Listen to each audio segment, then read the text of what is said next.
Hello, hello, everybody. I am Jamie Lynn, and I am back with a brand new episode of Pink Pill. So I have a really special guest with me today, Naftali Moses. Welcome to Pink Pill. Thank you so much. Did for I say having it me. right? You nailed it. Oh, Just like that. Thank God. So really funny story. So tell my guests a little bit about what you do, and like your personal coach, relationship coach, right? Yeah. It's a little bit of relationships, trauma. I guess you could say people's own relationship with themselves. That would be categorized as like the overall blanket of mental health. Mm-hmm. And it's best way to put it is like results coaching and helping people get out of the mindset of, oh, it's going to take me this long to get these kind of results, when in fact it just takes a certain kind of effort and attention with both the coach and the client towards the desired outcome. And then accumulatively, you break a whole list of beliefs. And one of them is that you can't change today. And that's at the core of everything that we have here, which is we want people to really understand that, oh, I get this all the time, like 4 weeks. Do you know how fucked up I am? And then by the end of it, I agree with you. I don't think it takes years and years and years. I think that you can have like a really forward focused mindset when you work through even really difficult issues like trauma. if you really want it, and it sounds like a cliche self-help motif, but I do believe that there's no question about it, is that there's a desire for change, and that if people have that desire, it's there for them. It's waiting for them. I don't get this whole, I go to my therapist and 2 years later I made progress. Like, sure, you made progress because 2 years happened. That's like a byproduct of a bad service. Usually it's just the time itself that changes people. Yeah, well, you know what? I don't think time actually does change anything. Actually, it's what you do with the time. Because, Exactly. look at PTSD, things like that. Like time doesn't affect. You can still be right there in the trauma. One of my friends on Instagram was actually following you, and she sent me some of your material, and I was like, I have to have him on because flattered. I was so like, I'd never heard of you before, and you have quite a big following on Instagram, and I like went down the IG rabbit hole, right, where you're just like spamming, like just looking at all your stuff, and you had really interesting perspectives, and you and I kind of connected beforehand too, and we kind of got into a conversation about monogamy. We talked about relationships. We talked a little bit about red pill, but I wanted to pick your brain a little bit about masculinity, monogamy, high value men, and just kind of see where it goes. What do you think? I love it. That sounds like my kind of conversation. So tell me, in the red pill community, there is this overwhelming arch of ideas that say high value man will not be monogamous and don't expect it. And I wanted to ask you how you would define what a high value man is. I feel like that's a proclamation from very few set of people. Have you heard that before? I have not. It's like very nowadays, right? Like, Yeah. So it's just, I think it's a byproduct of a narcissistic society where men don't really have a connection to their values. So they actually don't have a function for the women that they have in their life, that they just they don't want a limitation on it. But then again, they want to have some sort of, they want to associate some sort of value to it. So I just kind of realized that it's a narcissistic approach to somebody who doesn't really have a purpose or a mission, because ultimately men and women come together to fulfill that mission and purpose. And just like anything else, you want to put as many coins as you can into one relationship and you'll just get back. So I feel like there's two different points that you mentioned there. Well, for starters, one of them is like the high value male thing. So for anybody who wants to understand what masculinity is masculinity is not associated to power, significance, or value. And now that's where most men are getting their value from. Say that again, man. That was good. Yeah. So most men are seeking power, significance, and through those trying to get a feeling of value, right? So if I'm Mr. Masculine, then everything that comes out of my mouth has to be Mr. Masculine. If you ever challenge that framework, then my value is attached to my own narrative, which means that I'm by default not going to be masculine after somebody counteracts it. So it just takes a matter of time before somebody is smarter, can debate better than me, or can actually provide some information that does not match up with my narrative. The thing is, I won't even be willing to listen because my value is attached to that narrative. So masculinity is a pure connection to the value itself. And this is something I've been working on myself, something really personal, and it's called detachment. And I actually hated how the followers go up, you're having a better day. I didn't like that. I also didn't like how when the followers go down, you're having a worse day. I didn't like how when the money goes up, I'm having a great day. And when it goes down, not so great. So regardless of just creating consistency, it's actually more about creating an authentic individual. I want purity in my actions. I'm not doing it for power or significance. I'm doing it because I believe it's right. Now that is called having a pure connection to the value itself. When you do something for goodness itself, it is like doing something out of love. When men do the list of things that they do every day for themselves, and what I mean for themselves is I mean they are purely connected to the action that they do because they believe it's good. When they dig the hole and when they build the house, it was because they believed it's good all the way through. It's not associated to power. It's not associated to value. It's not associated to significance. It's not associated to recognition. And now you have a bunch of people who can get all of those things through externalizing what masculinity is. Now that's where the problem starts, and that's because now you're getting a bunch of men who are concerned about how they are perceived. Name a man that did great things that was concerned about how he is perceived. Now you have a bunch of men all thinking that they can fake masculinity, being the boy that they are, wearing the men's clothes, identifying that now I'm now this man. Man, that is how so much of this stuff reads to me in the community. I cannot believe that people are buying what they're selling. Like, because to me it seems so obvious. It's a bunch of grown men throwing an emotional temper tantrum, and it's saying I need to control all of these things in my environment, like you're saying, in order for me to feel okay with myself. You need to fall in line. I can't have any challenge here. I need to make X amount of money, and I need all these accolades on my arm. Big one being women. In order for me to feel secure. And then the thing is that when you rock one of those things, all of that crashes down, right? Because like you're saying, the value isn't inherently there. So do you know there's a level of capacity that is very desirable for men that can use women as status pieces and can make money, and that's attractive. Women like that. They like to call it social proof. As in, if I have a girl on my arm and another one on my left, I'm more likely for people to regard me as somebody of significance. That's true. Well, that is one of the huge things that they teach in this community. It is the more hot girls you have on your arm, then it qualifies you pre-selection, to get more desirable women. I see. That's the whole thing. It depends who you're asking, right? If you told me who's a desirable woman, a woman that's very desirable is one that's connected to her femininity. To be honest with you, this might seem a little blunt and forward, but most women have the sexual energy of a cockroach. and I'm saying that because they're very masculine. Okay. They know they're pimping guys. They know what they're doing. They're not dumb. And a lot of these guys think that they're not being played. They are being played. She's doing this not because she can get you, because she can use you to get to a higher echelon of other men that also have that high value card.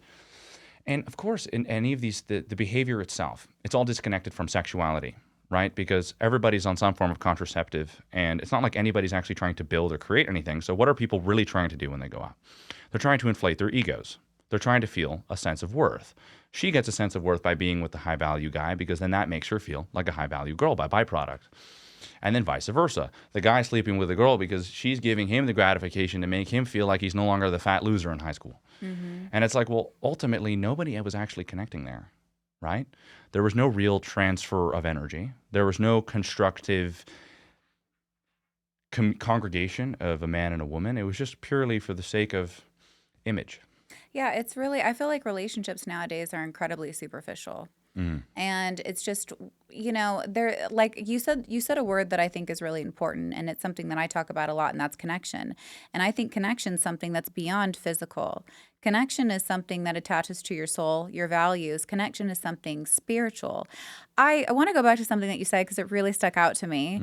You said, now, I think a lot of women would really disagree with you when you say most women have the sexual energy of a cockroach. Tell me a little bit about that. Well, okay. What I find very interesting is if you're dealing with these high-value guy motifs, a few things.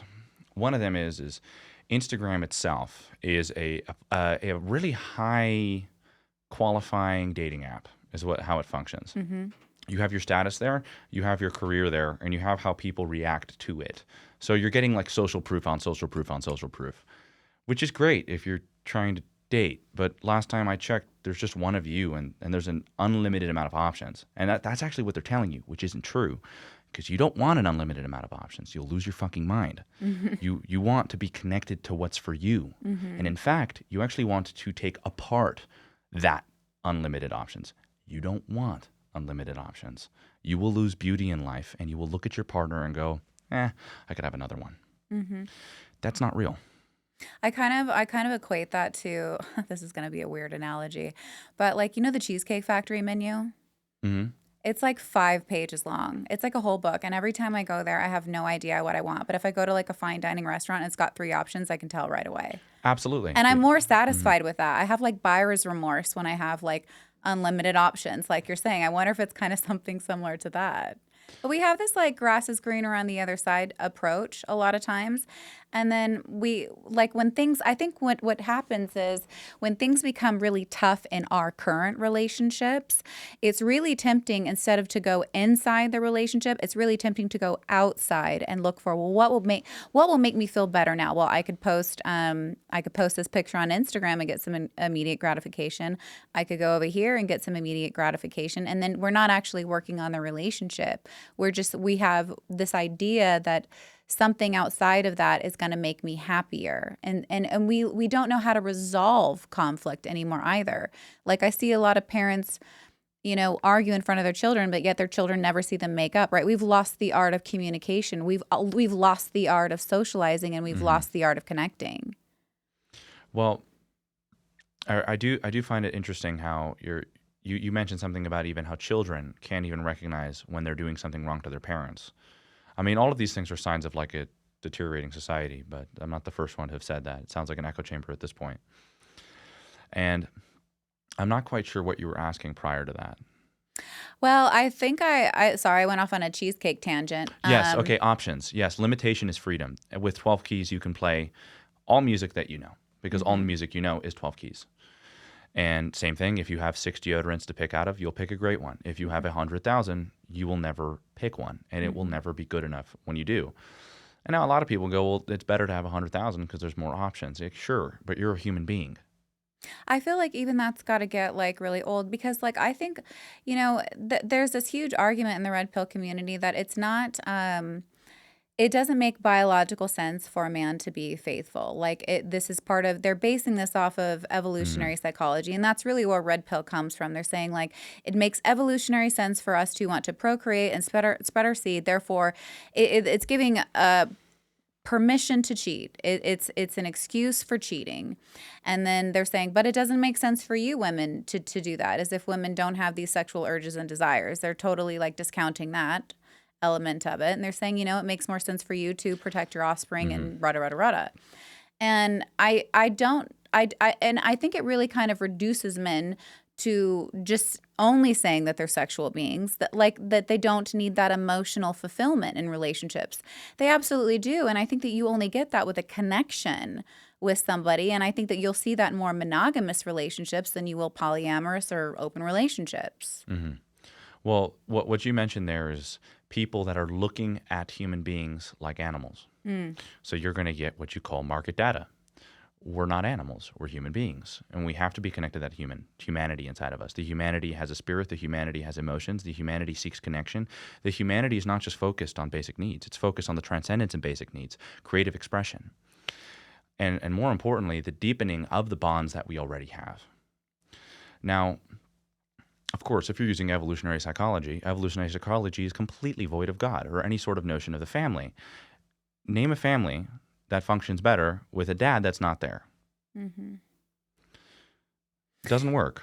The most important thing is that actually men and women come together to raise families. And if that's not the basis by which we're coming together, then evolutionary psychology will win every time. Mm. Because there's no basis of transcendent behavior, right? Which would imply that there has to be a code of values, things that are bigger than us. And if we come together as men and women to raise families, then of course we raise families together. And with that, there's a level of challenge that I really like, is that most people in their relationships, there will come a point where sex is leveraged. And if you're a guy of great capacity, you can always play that card. You can play it and be right evolutionarily. She'll pay for it. He won't. It doesn't mean that it's good. It doesn't mean that it's transcended. It doesn't mean that it's elevated. It doesn't mean that it's going to help your relationship. But they can get away with it. And it means that there's room for the relationship to repair. And that's what I understand what they're doing. They're taking a half-truth here, but they're not actually solving the problem. which is men and women are not getting together to do anything constructive. Everything is for their own self-fulfillment. And men can play this numbers game. And last time I checked, none of these guys even have kids, which is what I find really interesting. I don't even know if any of them have a successful relationship. Do you get the point that they're playing this alpha male motif when the alpha male is actually somebody that can literally reproduce with all the women, and they're not doing that. So it's like, okay, if you're going to really play the silverback gorilla, then be the silverback gorilla, because you're not winning evolutionarily if you want to play the evolutionary game. In fact, you have all the options, but you do very little with it. And let's just take that approach and say that they are, this silver, this is where they get so confused in their own argument, Let's just say they're spreading their seed everywhere and they've got a bunch of children and they're the silver gorilla. Well, they're not actually raising any of those children. They're not extending resources to those children. Well, they would feel all the pain and guilt of not showing up for things that they clearly could, right? Which is good. I'm totally pro pain. And most people who do knock up a girl, they go, oh shit, oh my God, that's human life. I can't just keep doing this. I hate the girl. Fair enough. I love the kid. Oh my God, this hurts. I don't like this feeling. Mm-hmm. I have to change. I want to be better. I want this kid to only have the best life. Mm-hmm. And children typically do that because they give you a perspective of you. I mean, that's right. But these men aren't taking that kind of angle or approach. If they did spread their seed, and then they'll complain about having these single moms and how they're a bunch of, what do they call them, 304s, Travis? I don't even know. I guess that's like a code they use. I don't. It seems to me more like a cult more than it seems like people that actually want to help. I think that I think the red pill movement, manosphere movement, is pretty predatory. Actually, I think it preys on men that have been really unsuccessful in love, and you know what? There's a market for it. So, and they saw it, but just even in the way that they speak, even in their energy that they bring to the table, I don't sense any masculinity. The biggest thing that I sense is fear. I sense fear, and then I have to have this huge facade, like I'm the tough guy, respect me. And respect is something that is commanded. Respect is not something that is demanded. And you can't get that by buying it. You can't get that by women. You can't get that through force. And yet that's this whole market is, oh, we're going to nag women. We're going to use these manipulation tactics. And the whole goal, like the whole point of this is to get pussy, okay? Like that's the whole point.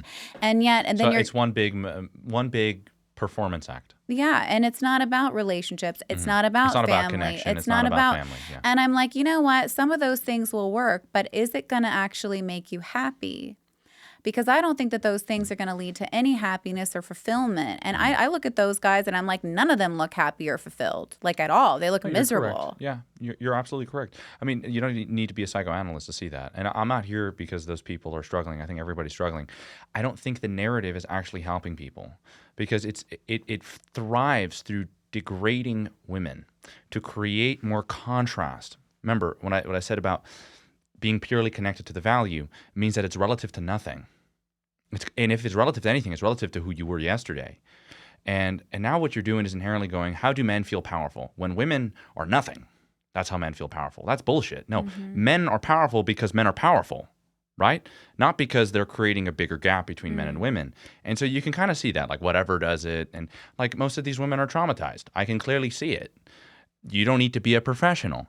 And now you're going to be giving people a platform to represent the opposite sex with men that are clearly manipulative and narcissistic and are pushing their own narrative that makes them feel bigger and stronger, which is going to attract more insecure women under that umbrella because there's more of a global response. So you're just utilizing fear. You're utilizing survival in other people. And it is one big performance act. And is it to get pussy? I would hope not, because that would be really sad. Well, I don't see any other end game. Like their whole goal is on getting women. This is how you get the girl. This is how you have sex, and they're mad at women for not getting them. Like I haven't gotten any other message outside of that. And some like Fresh and Fit talk about, get your money right, get your bank account right, but it's really about money, fitness, and bitches. Like that's really kind of what it is. It's not inspiring. It's old news. And I don't even really think it works very well. I mean, they don't even have anything that's really thorough, concrete, or thought out. It's just Do you know what clickbait. Men saw? What men saw for the first time? And they didn't know what it's called. It's called challenging a woman. Yeah. It's interesting, but that's men really gravitate towards that, and women gravitate towards it too. I speak about this a lot. You want to display value, listen to them as a human being, and every human being has a point that can be challenged. It does not mean be a dick about it, but it does mean really say what you believe is true and give that other person an opportunity to say the same thing. And maybe you guys can actually bring the best out of each other just in the conversation. Doesn't matter if you agree on each other. I'm 100% behind that. I don't think that you have to agree with people, but that's not the dynamic that they're creating. They're not creating an open conversation or a forum, even though they'll present it that way. Because as soon as there's challenge, the first thing they do is they attack physical appearance. Or they call demeaning names like you're stupid, You wanna know something HO3 or interesting? whatever. I don't watch them. You're lucky. Well, I mean this about anybody who's on any of the servers. Don't even watch me. Delete the app. Get off of it. Go experience life.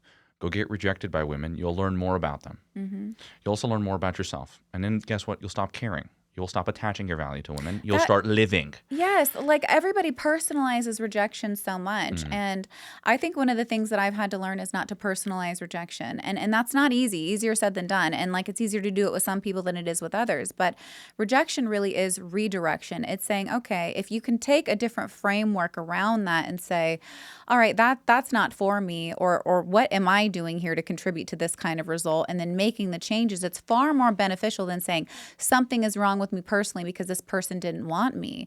Like, quite frankly, like I wouldn't want Ted Bundy to pick me. Like I would love to be rejected by him, right? Yeah. Like this is, so it's like, we don't have to attach our worth to the acceptance of other people. We're not going to fit. And not everybody is going to like us. And that doesn't mean that there's something inherently wrong with you. And yet so many people really struggle with that concept. I heard you say something the other day. I wrote it down. It was, I'm going to have a brain fart moment, but you were talking about overcoming rejection, or it was like, gosh darn it, what was it? Was that on Instagram? Yes. Did I post it a few days ago? Yes. Okay, so I'm trying to think about it because a lot of people like the whole rejection thing. Did I post it on my story? I don't know if it was on your story. I wrote it down. Let me see if I can find it. I'm like, oh man. I don't know. It'll come to me though. But it was about rejection, and it was about overcoming rejection and self-esteem. It was along those lines, and you had a really powerful sentence in there, and clearly like today is brain fart day for me. So No, it's wonderful. Brain fart day is great because now we can talk about rejection. So, I mean, that's definitely where a lot of the fear comes from, right? Like, for example, if I wanted to be for everybody, I'd be likable. If I want to be loved, I'm going to be disliked by very many, loved by very few. And this goes for any form of authentic expression. I think the scariest thing to us is to see the people we love reject us. And that's why we're very likely to go ahead and just seal our lips. I've been noticing this more and more, that a lot of people have not had an opportunity to authentically express themselves. And then now they're like, well, what if I do it now? My world's going to change. That's kind of the point. Your world will change, but it'll now be a world where you have a voice. And when it comes to rejection, there's so many different levels by which people are afraid of it. Some people are afraid of intimate rejection. Some people are afraid of foundational rejection. Some people are afraid of social rejection. Just, hey, what's up? What's your name? And a lot of the time that fear can be all three. It could be two. It could be one. But if it's any of them, then you're pretty much feeling a level of discomfort with any human being. When you're detached from any value that somebody can give you, and you're actually trying to get rejected, which is what I tell a lot of my clients to do, which is not like, oh, here's the cool little performance trick. I'm going to be honest. Most people have instinct. They've never even had an opportunity to unleash it because they were already given a tactical empathy trick. They're already given a few pickup artist lines, and they were already given some sort of Machiavellianism compounded with some sort of manipulation tactic, when all they needed to do was stand in front of rejection and eat a couple. And no performance act after, or some sort of pleasing act. Put yourself in the face of life where it's no longer the outcome, the action. That's where your power comes from. And that's actually where people start to detach from things, because they start to feel free. At first it was about the girl, and then it was about just the freedom of expression. And then it was just about enjoying your life. How long do you think it would take somebody to do that? Well, from my experience, a matter of days. I'd say about 72 hours. Completely get over it. Yeah. To completely get over it, 72 hours. It depends how much ego you have. The more developed your ego is, when you get rejected, it's a personal attack on you. not an understanding of the situation or of where you're at and where they're at and their ability to receive and your ability to give, right? It's a personal attack on your own value. That's the thing about rejection that's great, is that it can trigger up so many foundational traumas. And that's great. So when I tell a client, go ahead and get rejected, and they come back, right? And you're like, you see this? This is because you have not been confronting why you are rejecting yourself. She just said, no, thank you. But what did you say? Tell me your internal dialogue. I'm not good enough. I'm too fat. I'm short. Girls will never love me. I don't have money. I'm not worth anything. Da, da, da, da, da, da, da. And then you're like, okay, you see this? That is actually how you feel about yourself. And she was the trigger. Are you ready to get to work? And I usually say, do a little bit of an inside, then a little bit of outside, a little bit of inside, a little bit of outside. And if you do that within a 72-hour period, not just approaching people mindlessly, but after you realize that it's not about approaching people mindlessly, it's about intentionally interacting with people. There's like a level, a hierarchy to the game, so to speak, that allows you to not just make it some sort of womanizing thing, but it starts to make you realize that if you're a tech startup guy and you go to a goth club, you're not going home with a girl. and this reminded me of a client. He was a tech startup guy, and he was like, I usually have like a big finale. I'll fly them out. We'll come, we'll have a dinner, and we'll go out. Particularly that's for my male clients. The female clients have different kind of fulfillments and different kind of huzzah parties, whatever you want to call them. And so he comes all the way out from Canada, and he's like, all right, man, what are we going to do? It's like, we're going to go to this club. It's going to be crazy. I'm hyping him up, and I'm telling him, like, you're going to do the things. You're just going to go ahead and get rejected by everybody. Can you do that for me?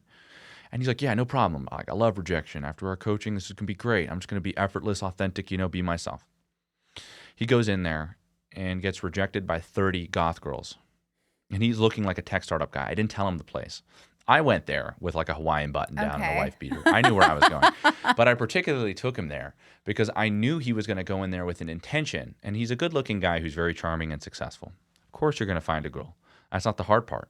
But what I really wanted you to do is put you in an environment where you are literally so alienated that even if you were a top-notch dog in this environment, you're no one.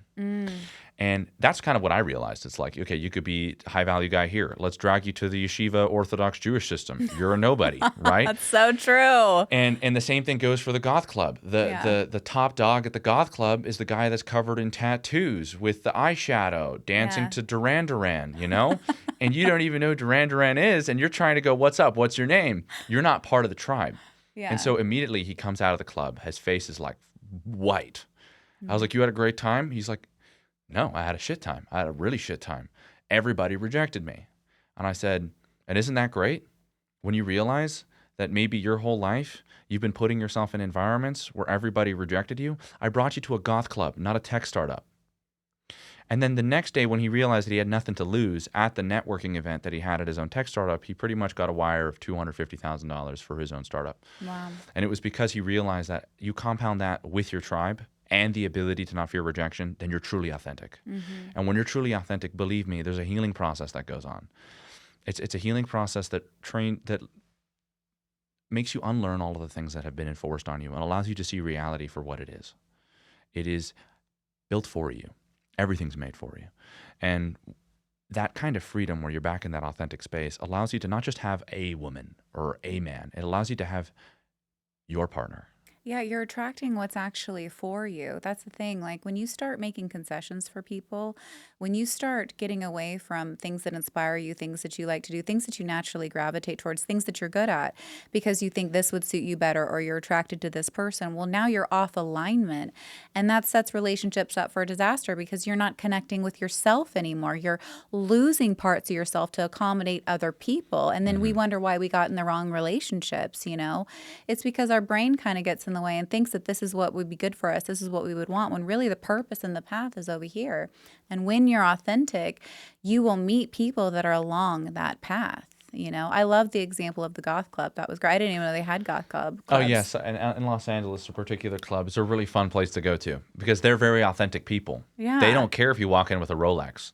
They spit on it. My sister used to be gothic in high school, so I'm familiar with a little bit of that. But I think that's such a beautiful way to look at that. And I look at some of the red pill community and it's like we lose context. Like if I was to pop those boys somewhere else, like I don't know what they would do. They would lose, like the self-esteem would just crumble, you know? And that's a really sad thing to see Because they how don't actually fragile. believe what they say. They don't Do believe you it. think that they don't believe what I they mean they don't say? believe what they say because there's too much power and significance attached to what they believe and say. Hmm. If I had to, you drag me anywhere in the world, I still believe what I say because that's actually what I believe in. Yeah. Now, those beliefs will change. They will evolve. They won't, I want to say they change. They definitely will evolve. If they're rooted in truth, then that's just my job to constantly expand them. Because if my beliefs stay the same, I become rigid and you become a one-note joke. Now, the truth is that if you actually ask a lot of people why they believe what they believe, they would tell you it makes them feel a certain way. So that's not a belief. Mm. A belief is something that you have a direct connection to because it's a foundation of reality. It's bigger than you. If I believe in God because God makes me feel powerful, that means I lean in for the kiss to take your wallet from your back pocket. I don't care for the kiss. I care for what the kiss gives me. Mm. And I did this myself. I don't recommend it because you're probably not going to like it. But everything that you've associated value with up to this point will literally be insignificant. You may even have what you call like an ego death. I know people throw that out, but a certain level of detachment will create that ego death where eventually your name is a limitation in and of itself. Mm. And it runs so deep to the point where even your beliefs are actually used for some form of power or significance and value. I really dove into this the other day. I had a lecture and I was speaking about attachment and how deep it runs and what are the one things that really run our society. And it's like a feeling of significance and a feeling of value. Two things fuels us. Throw in power there. Make it three things: value, significance, and power. Now, a lot of the time, this happens for me even. It's like, oh, well, because how do you help people? You're not even certified. You don't have an MD. The only people that say that are people with degrees that spent 8 years getting it. So why is it they get upset when I say that I help people and I seriously help people? I see suicidal people are no longer killing themselves. People going through divorces are now in new relationships. People struggling in their marriages are now working on their marriages, getting better marriages. Young boys with porn addictions who don't even know what to do with themselves are now back in school interacting and socializing. We're on the same team, right? Mm-hmm. But apparently we're not on the same team because I am personally attacking your value and the things that you have done to feel significant. I do believe that there is truth and there's an objective reality. A lot of people don't like that one. But I'm not saying I know the objective reality. I'm a subjective person. We can collectively create that, Mm-hmm. collectively. And when I realize that most of the time you're an embodiment of other people's beliefs and you're challenging those beliefs just by being you. And it's like, well, that's why war starts. Mm-hmm. And sometimes when you tell somebody they can't have these certain kind of beliefs, whether it be red pill beliefs, that you're taking away the thing that made them feel powerful. That's the whole problem. Mm-hmm. You kind of have to, and I noticed this because a lot of my clients were ex-red pill people that watch all those things. Well, they told me to do this, and then now you're telling me to do that, and that doesn't make any sense. I do preach a lot about vulnerability, particularly for men, and that's not something that's spoken about there because their definition of vulnerability is weakness. Their definition of vulnerability is showing them, is crying on their shoulder going, Mom didn't give me enough attention. That's why I need more women in my Right. life. That's not vulnerability at all. It's like, well, vulnerability is a reflection of the truth about you, the fundamental truth about every human being that are absolutely determining of who you are.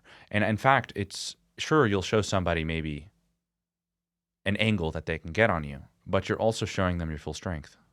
So you're just really I walking Look, open. vulnerability is a strength. Like, there's such a bad way that they paint vulnerability towards men, and it sucks because it really it creates a lot of repression within men where they're not able to have emotions, and men have just it's 50-50 split. It's like men are not devoid of emotions. They're there Mm-hmm. for a reason. Now, it sucks because societal pressures and stuff that you get in communities like that really inhibit a man's ability to express that, and then they label it really terribly. And then guess what? You internalize all those emotions, and that stays stored in your body. You and that like, and Mm-hmm. I feel like that's a huge reason there's sickness, disease, those kinds of things. That's a whole other show. No, But absolutely. No, I completely agree with all you. of that's energy stored in your body, and that's got to come out some one way or another. It's either going to be healthy or it's going to be unhealthy, but the body always looks for a way to release. I want to kind of segue back on something because I know we kind of started talking about high value men, and I really wanted to get your thoughts on monogamy. We're on Okay. pink pill, so don't let me lead the conversation. No, I could listen Yeah. to you talk all day. I really no, could. please don't. It's rare that I'm this quiet, right, Trav? Absolutely. It's honestly Oh, really I'm rare. flattered. Thank you. Yeah, no, Yeah. I like you and I talked before this too, and I was like very knowledgeable, and I like learning from people, and I feel like I'm learning from you also. So, but now that I have you here, I want your thoughts. Okay, wonderful. So, I work a lot with couples. I work a lot on relationships, and one of the challenges is monogamy sometimes because what I'll hear is that it doesn't make sense for men to be faithful, especially not the top 1% or the top G's as they define them. It either works at the 1% or the 99th percent. It doesn't really matter. I think that's like, again, you see, it's like a convenient belief based off of options. Well, I heard this. I hear this comment, okay, and it really ticks me off. Because I think it's grooming. I think it's grooming for women, and I don't like that. I think that's predatory behavior, where they're saying, if you sleep, if you let your man sleep with multiple women, quote unquote, it makes you irreplaceable to that man. And when I heard that comment, my blood boiled because I was like, that is grooming. That is saying, hey, honey, mind your P's and Q's over here. I'm going to go fuck a bunch of bitches. Also, you need to be faithful to me. And then they're saying that this is biologically just how we're wired. Suck it up and deal with it. You just need to accept this because I'm a guy and you're a girl and there's no other foundation other than that. Like, screw how it affects her, screw how it breaks her trust and destroys her emotionally. Like, let's not even consider that. It's just biologically, that's what makes sense. What are your thoughts on that? Okay, so, well, a few things. It seems so. There was something I spoke to you about. I think it was the other day. When you called me, and I believe this is the best way to put it. Women that crave that commitment without believing they deserve it immediately become less attractive because it's something that men would like to display. To be honest with you, like confidence. If connection is not what you're seeking, then just break the connection. Because inherently she'll kind of turn into a mother eventually. So this is something I want to pay attention to, which is most of these men have a split in their sexuality and their emotions. So the main hoe, or the wife, whatever you want to call her, is actually going to get less and less sex as he continuously compartmentalizes it going to other women, because he's going to start making her his mother. And then the other women are going to, the kind of sex he likes is going to start progressing and chain in like a snowball effect, as in it's not going to feel like there's a level of satisfaction to it. And the level of emotions he's going to put into his wife is going to increase and increase and increase, allowing him to not have a fully integrated sexual experience with his wife. So it's inherently a manifestation for men, which is the externalization. For women, it's a lot of the internalization of what a split would look like. So they pretty much have their harem of women on one side and then the mother of their children on the other. So pretty much, by the way, they're not having children with the other women, which is very interesting because the only notion by which monogamy doesn't work, or monogamy is not a thing, is with the biblical patriarchs, or historically speaking, and those were kings. And they had what you call concubines. Concubines still had children, but they didn't have an heir to the throne. And what I find really interesting about the patriarchs is they were all commanded by God to go out and do it. Not the high value man motif. By the way, every time they say that and have sex with another girl, what are they inflating? It's fueled by narcissism. I know, it's not fueled by anything more. Yeah. And you take even the biblical patriarchs or even kings at the time, they married multiple women, not because they wanted to have multiple wives, but because it made treaties with multiple kingdoms. And if there was a possibility for that, then cool. In Jewish law, I think you'd find this cool. But you cannot take away from the marital obligations from the wife that you have. And if you're going to take upon another one, you have to be willing to double up. So you got to be twice the man to have twice the women. And it pretty much never works. It doesn't look good. And for some guy saying 1% motif or whatever, 1% high value guy shit, every time that he's with another girl and comes back to his wife and kisses her on the lips, it's not for her. It's not for the other women. It's not for the family. It's purely narcissistic. And because truth be told, a lot of men, and even a lot of women, even more women, it's actually shocking because less men have capacity to sleep with many women, statistically speaking. So this is for the high value men. And it's funny. I don't know. It's just a stupid word. It's like the They don't alpha even, men. You know. well, they don't It's even like, they don't even want to reference themselves as that anymore. They're like getting away from, even though this is the story that they've created. They will say top G's. That's like the new term. Top G's or the top 1%. I mean, it sounds like it's marketed to 16-year-olds. It really is. It really does. It is marketed to 16-year-olds because they're the ones buying this shit. This is my take on Fresh and Fit, whatever, all those other things. Right after you finish jerking off on Pornhub, you go to YouTube. You got to clear the mind. You got to get strong again. What do you watch? Whatever. Fresh and Fit. Who are they roasting? The porn stars you were jerking off to. So do you get it? It's one big female degradation system. It is. And they fuel male power through putting women down, not through interacting with each other. Men are the most powerful thing in the cosmos. You don't need to put down women to feel that way. And if that's the way that you feel masculine, then we have a problem with masculinity now. Absolutely. Like when I look at things like that, it is about power and control, and that is what fuels abuse, and that's why that is what fuels abuse. It is. So, and this is what I have a huge background in, is abusive relationships and trauma and working with people on that. And when I see that, it's so important to call it out because it can be subtle, but then it can also be pretty obvious. Theirs is pretty obvious. And it blows my mind that they say that they're not misogynistic. Just because you're saying I don't hate women, just because you're not saying I hate women, doesn't make you not misogynist. Like the way that you label your videos is misogynistic, the way that you speak to women, the way that you kick them off your show, like the way that you talk to them, the energy that you walk into the room, the power and the control that you create, shut up, don't speak. Like all of those things say I hate women without saying I hate women. So, we can't dumb down what we're seeing. And the power and control that happens within this field is what fuels abuse. And that's why it's so important to pay attention to this. Because if there's power and control in a relationship, regardless if it's been verbally, physically, or emotionally abusive, you are 900% more likely to be in an abusive relationship. So you have to look out for those things, especially as a woman, because there are differences between the genders. A woman is not going to be able to defend herself the same way a man was. So women have to be really attuned to power and control dynamics in relationships. That's why when shut up, don't interrupt me stuff happens, you need to be really attuned to that. Very interesting here, which is for men that seek power and control over women, typically lack the ability to walk away, which means that you have power and control. If you want a woman to literally stop her act, just walk away. It's that damn easy. There's this one girl I was speaking to. We were talking over the phone, and she came in there with like the high ego Dubai kind of girl. Definitely caught my eye. And then after she was actually she was trying to create like a chase by treating me like shit. That is advice that I hear with women all the time is to do that, and it drives me crazy. Let me tell you what happened. Okay. As I said, I don't think this is going to work. I wish you all the best. Take care. Have a good life. How was she trying to get you to chase? So do you want to know what happened after? Yeah. She called me 17 times. And then she texted me saying, I'm so sorry. I have this mask on and everything I do is bullshit. And you're the first person that I actually met and respected.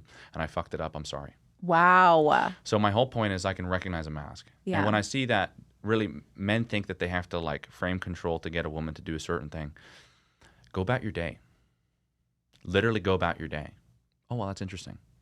And that's it. And walk away. And the same thing goes for even in a relationship. It's sometimes we get pulled into it emotionally, and it's like, okay, now you're looking for power and control, and then maybe you put your hands on her, maybe you yell at her, right? And truth be told, if you're going in that direction, you tell her straight up, the things that you're doing right now are making me really not want to be in this relationship. As much as I love you, maybe we have 4 or 5 kids and a lot of things that we're doing together, I will walk out of this. Okay? I will not watch myself become the fucking villain. See, and just the way that you're saying that alone, like there's a strength behind that you don't get with Red Pill. There's a firmness and a strength, but also like this might sound weird, but a comfort attached to that. It's not scary. It's scary, but it's not scary. What it's very different the way that you would deliver that. Not problematic. Yes, it's not unhealthy, right? To have standards and boundaries. Like their argument is that, well, it's my preference. I'm just having boundaries. I'm just having this. It's like, here's the difference between what they're doing and what you just said. You're not imposing it on another person. That's the difference. They impose their standards, their boundaries, their preferences on other people, and that is what is power and control. You are saying, hey, here are my standards, my boundaries. You can either come along with me or you are free to leave or we just don't need to do this. And that's the difference between power and control versus like preference. So, and that's such a healthier much healthier way, much more powerful way, safer for everybody involved.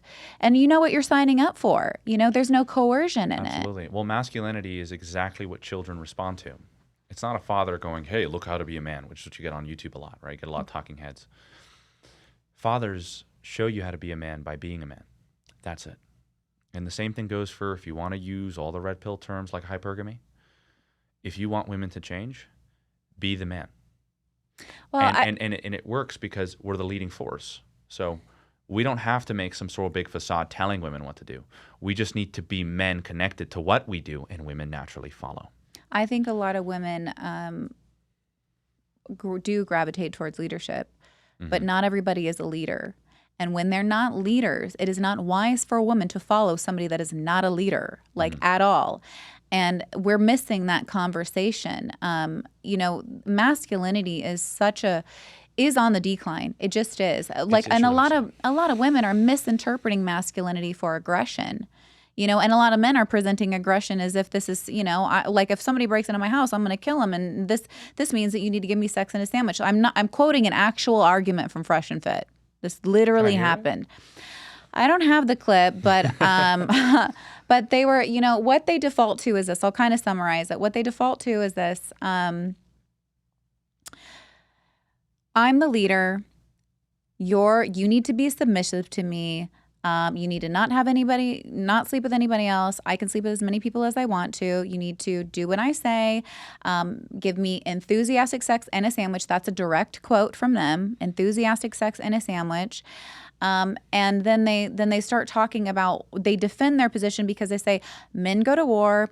And if somebody breaks into the home, I'm the one that has to defend them. I'm the one that has to protect you because my job is to be a provider and a protector. And then they list those examples, and your job is to stay at home and nurture and raise children. And these things, they're comparing things that really aren't comparable. They're creating like a false dichotomy. Can I say the same thing without making it some sort of YouTube thumbnail? Sure. Because like what I said, they didn't say anything not truthful. What they did is they twisted your wrist and that said the truthful thing. Now, that is a byproduct of a healthy relationship. Enthusiastic sex, sandwich made, children, cooking and cleaning, keeping the household and everything in order. That is a byproduct of a healthy traditional relationship. Sure. But the conditions have to be met in order to facilitate that, and they're not creating the conditions. That's the whole point. Like, for example, you provide so much for a woman. Men provide so much for women when they have security. Just the ability to be like, what's going on, babe? Talk to me. I'm listening. And just listen. Genuinely just listen. Well, women also don't want to be objectified in the sense that, like, the way that they frame this is there's no partnership, right? They're really lacking that. So, look, I agree with some of these points. Did you see how they put a very aggressive narrative on it, which already triggers fear? You could say the same thing and make women go, oh my God, sign me up. Where do I sign? But I'm not also here to say that either. I do believe that when saying any of these things, it's something that you have to be able to say on a first date. Now, asking a woman for enthusiastic sex is like asking her to respect you. Do you get what I'm saying? I do. So the whole point is that's a byproduct. Like, remember, it's something that's already there. She goes like, oh my God, I respect this man. He has character, the way he treats others, the way he speaks, the things that he does. Look, when you have connection and you're actually into your partner, that kind of goes without saying, you know? There's a lot of sexual trauma, to be honest with you. I used to be on the other side of the red pill stuff. And to be honest with you, I was sexually traumatized and I would seek enthusiastic sex. And now what do? I'm connected to the things that I do. And all I get is enthusiastic sex. It hunts me down. And that's because it's a baseline of a man that's connected to what he does is women really respond well to that. They want to have as much of that man as they can. And enthusiastic sex is, again, you see, it's like buzzwords. They're there to create that like trigger, you know, make a sandwich for me, massage me, and do all these things because I worked this hard to be here. See, and that's now here's the thing: you worked that hard to be there to get that reaction. Right? Did you work that hard for you or for that? And if it's for that, it's just a matter of time before you lose it, because that is the top of the hill, the woman, and that's actually false. For men, that's not the top of the hill. It's our purpose. And the meaning that we are fueled with through our purpose. We come with so much passion when we're connected to our purpose. I believe that. And in fact, women look at those men that are really fueled by that purpose, and it's like they can flow everything they have. Being a woman's very difficult. You embody chaos and all of these emotions and so much sensitivity. And you need security in order to flow it through something. But when a man is creating something that is just so, not just objectively big, but so authentically vast, then it all flows through it. And it feels like nobody's being cheapened, shortchanged. It's authentic. I think like they say that they're like the problems with me with, and I agree with that. The way that you're saying that is, I think would resonate with most women. And I think most women do prefer leadership, but you have to look at the whole picture and say, like, really evaluate the situation. When there's power and control dynamics, you need to run the other way. When there's like authority, that's not something that's scary. That's something that actually creates safety for women. Now, when we look at like, when I work with couples, switching gears a little bit, when I work with couples, and I've done a lot of work with people. By the way, you can give me pushback on anything if you feel like you really want to just. Oh, you don't have to tell me that, sir. I don't have any problem doing that with people. Wonderful. If you ever go like, no, build on that a little bit more, or like, no, fuck you, any of those things. Well, okay, okay. You might get some pushback on this one. We'll see. Like Let me see where this goes. There might be something I push you back on. Okay, you don't have to force it. I'm just saying I'm inviting you to, even if it makes you slightly go like, even if it raises your right cheekbone. So I think, one of the things that I wanted to kind of ask about was going back to the monogamy thing. Like, when I hear people say, it doesn't make sense for men to be monogamous, it's actually not good for them to be monogamous. What are your thoughts on that? And do you want to develop your character, or do you want to stay a juvenile rat? Yeah. Just truth be told, there's nothing easy about Do monogamy. you think there's nothing easy about it. Do you think that men can be happy and in monogamous relationships? Yes. You need to be sexually integrated to be happy in monogamous relationships. Things that could pull you out of your integration: pornography, promiscuity, and prostitution. Those three things are called the 3 Ps. I came up with them. Me and my friends made it up.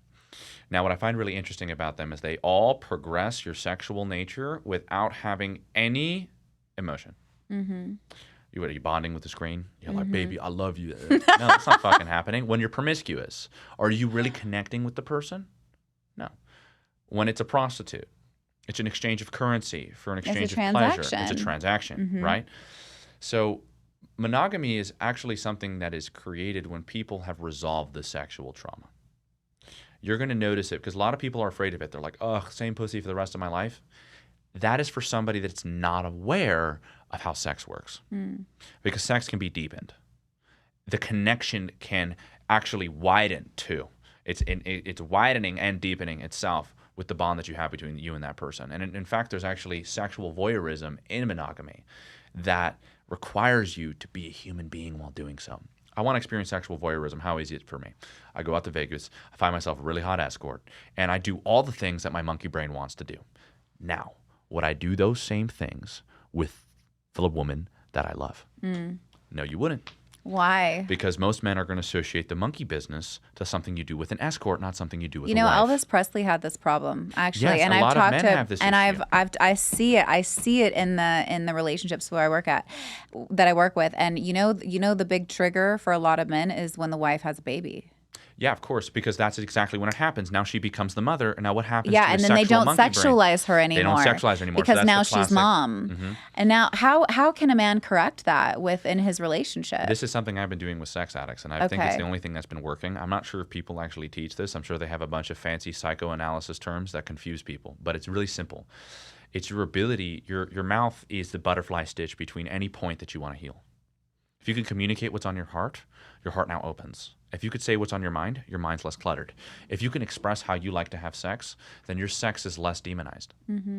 Now, this is something that a person can do. For example, if you do have a split, well, understand that there's a hierarchy first, that you're going to have to get yourself out of wherever you're at, from a transactional zone to a healing zone to a building zone. When you're in a building zone, that's where you can have a monogamous relationship. When you're in a healing zone, that's when you learn to stop attaching.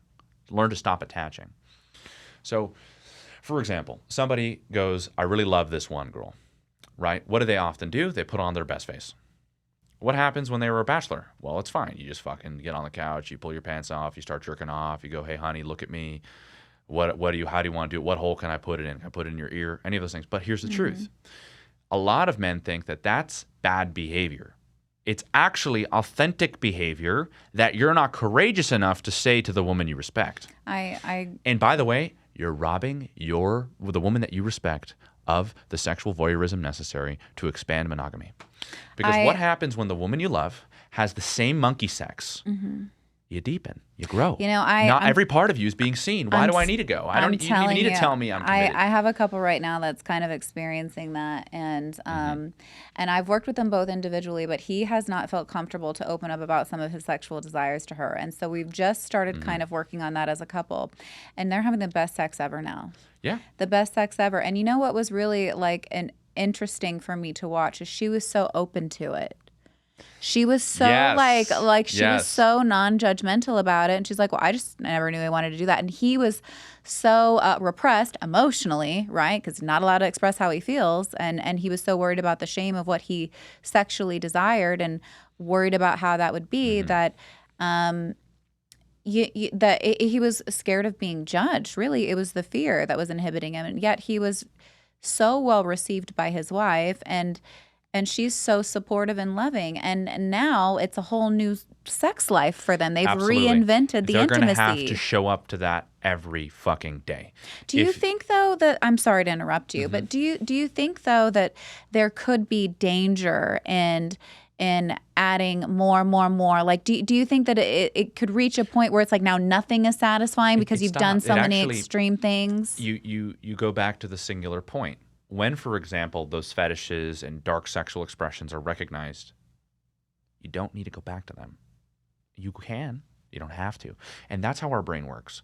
When we know we don't have to do something, it creates a calmness in the spirit. When we know we have bread in our basket, we're not looking for food. When you know there's women in your life, you're not looking to pick up or do whatever sort of thing. You're just welcoming things, right? And so the same thing works with sex, is that at first it's very important that somebody can see that part of you. And it's something I do. It's actually, I lead with it because I'm very easily idealized. And so are women very easily idealized. And I recommend it to both men and women, which is for women, show a lot of your dark traits, that you're manipulative, you're critical, you're harsh, and you're self-destructive. For men, that you're a sexual ape who's selfish, also manipulative, and seeks power. Start off with that. And what ends up happening is you no longer call them dark traits. They start to become something that is authentic, right? And so this, particularly in this whole sexual context, is what does that look like? Is that you express the sexual part of you on a date like as if you're talking about what kind of food you had this morning. Well, I like I think you've got to talk about the big ticket items right away. Absolutely. I think that's... The consistency of the sex you have is a big thing. It is. How you like it, the kind of passion you have. And by the way, you'll see people go like this, and you'll already know that they're too afraid of their own vagina. Right? And it's very easy indicators. And same thing with a lot of women who come from religious backgrounds. They're like, I'm here to date for marriage. And then you're like, okay, let's date for marriage. Do you like when this happens to you? Just ask it straight up how she likes to be eaten. Well, women have that response though because they're used to being sexualized by men, and like a lot. Here's a vulnerability. It's not that they don't want to talk about it or don't feel free to talk about it, but if you start talking about that with most men, they're going to sexualize you or try something. So it's difficult for a woman to have those conversations. No. Women need to be energetically open to it. Men need to pick up on that, and then that shows attention to detail. Well, how could a woman like express that and still be safe? Because that's a real thing, you know. Do you know, it's a really good question, because do you know there's a lot of men who are just looking to get the quick, easy, open, sexually active woman. Yeah. Do you know, like I've said this on a show before, but the number one, like, there's so much criticism behind the way women dress, and this is what attracts sexual attention. You know, the number one thing that gets men's attention and the most dangerous for a woman is if she smiles at you. That immediately invites receptivity. Yeah. That immediately, that's more, like, I hate framing it that way, but that is more dangerous than how she dresses. And because it invites feedback, it invites attention, it invites those conversations. So I do think that those conversations are super important to have, but sex is going to be a really tricky one for women to have, because how can you do that safely? Because most men are going to try. Most men are going to try. Oh, we're talking about sex? That's the green light. And how can a woman express her sexual desires in a safe way where a guy's not taking that out of context or exploiting that or trying to make a move on her? Well, very simply, be really good at setting boundaries. Okay. Just because you're talking about sex doesn't mean you're going to have sex. A lot of women are very agreeable. They often think that's like the green light for them, when often that's not the case. You can speak about it openly. I speak about it openly, and they're like, well, you want to fuck me? And we're like, we're not even there yet. We're not even there yet. But what we're speaking about, things that are real, you know? Yeah. I clearly didn't come here to go play patty cake with you. Yeah. You know, and that's okay. And unfortunately, a lot of people have a hard time setting that intention. But for women, it's, if you're going to speak about it, just make sure you set clear boundaries in the sand and be able to walk away. There's a lot of this like foreign pressure that women experience because you feel often the fear that the man may just physically overpower you, which is why women always, evolutionarily speaking, do kind of go along with it a little bit more because they're aware of the physical. Well, a woman does have to placate behavior. I saw that on Fresh and Fit. You have to placate it because it actually reduces your risk a little bit. You don't. They're not going to hit you. And I mean that. You have to be very open. You have to be very vocal. And if a guy is now making everything sexual and not doing it within the context of something that he clearly needs to meet, like a need, and it's very important that men do get that need met because they often have idealized women, right? And that was something for me. It was like the girl that I wanted to date was often the girl that would just be missionary with the lights off, right? And she would do the same thing with me. And then sometimes that'll piss you off because you're like, I want the ape. What's going on here? And this is very common for people in a promiscuous society. It typically doesn't happen in a non-promiscuous society because you get both. It's impossible not to express your emotions after it, to be more playful, to be more childlike, you know, to be curious. And in fact, you only want to be open because you don't have any context of what's not open, right? So you just got to be really good at setting boundaries. I think yes, but that's not always enough. Like you have to use wisdom when you're a woman. And I think that's true for anything. Yeah. You could take that and put it on a plaque. You have to use wisdom for anything. Yes, but that also means discerning the situation, and sometimes discerning that wisdom means you placate behavior, because that actually improves your, like if you're on a date with a guy and things get a little too sexual or whatever, I agree that you should actually set boundaries. But sometimes things can escalate and you've just got to get out of the situation. And sometimes you might need to actually lead them on or let them think that you're interested in them so that you can get out of that situation. Because just because you're setting boundaries doesn't mean somebody respects them. Okay, well, that's the whole thing about boundaries. Somebody crosses them, you got to walk away. You got to walk away instantly. Right, but there is a big difference between a woman setting a boundary in a situation like that and somebody like yourself setting a boundary in a situation like that. Well, women are far more harsh and critical. You guys often can say the right things that can kill a man. I could just say, no, thank you, take care, have a good life. Well, no, we're not. I understand. I coach women to do that, and it's You but like use some of your dark traits. You got a little mama bear in there. Well, mama grizzly bears are the ones you got to watch out for. I think femininity is fierce. I really do. Absolutely. I think femininity, like I'm tired of seeing femininity like, oh, mind your P's and Q's and whatever. Like, I don't know about you, but femininity is fierce to me, and there's like a power behind that that's like unmatchable.